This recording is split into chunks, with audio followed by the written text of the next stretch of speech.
係第5天，上帝剛完成當日嘅工作，坐喺一個小丘軟綿綿嘅草地上休息，見到啲萬紫千紅嘅花朵，背景係綠油油嘅青叢，近一啲係一株株枝葉茂盛嘅矮樹，唔遠處係一個唔係好大嘅瀑布。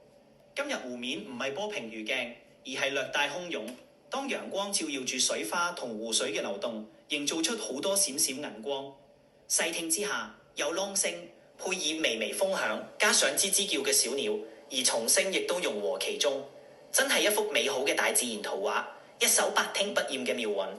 上帝忍唔住話：太美妙啦，太好聽啦！話完之後，佢留意到外面一切如常，嗰啲豬牛雞狗，除咗啲向住上帝發聲嘅地方略望一下之外，大部分都係依舊佢哋嘅日常作息。真係好美啊，真係好聽啊！上帝刻意加大語氣話出嚟。但係外邊一切依然故我，呢次連仰手望住佢嘅都冇啦。一時之間，上帝沉默咗，似乎喺深思，因為明天係一個大日子，佢將會創造世界上第一個人。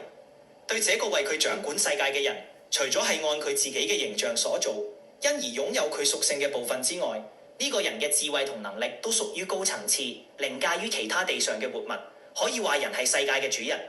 上文談到嗰啲動物對美景毫不欣賞嘅反應，上帝之所以有所沉默，因為佢正要籌劃放置一個重要元素喺人身上，呢個係一個可能引起天翻地覆嘅決定。呢個就係比喻人自由意志。意志係一個人對自己所訂立嘅志向作出各項分析同深思，立定主意，向某一方向前行。而上帝呢一刻嘅決定，就係容許人嘅意志可以自由取向而唔予以約束。自由意志可以話係提升人到一個更高層次。我哋都知道世上冇兩個人係一樣嘅，所以當每一個人都擁有佢自己嘅自由意志之後，每一個人都成為一個真正獨立自主嘅個體，除咗係更超越地上一切嘅活物之外，更加與上帝較為接近咗一啲。只要我哋能深入一啲認識地上嘅活物，上帝只賦予佢哋2樣嘢：求生同繁殖本能。佢哋完全冇佢哋自己嘅任何思維、遑論意志。點解上帝喺比喻人自由意志時有所忐忑？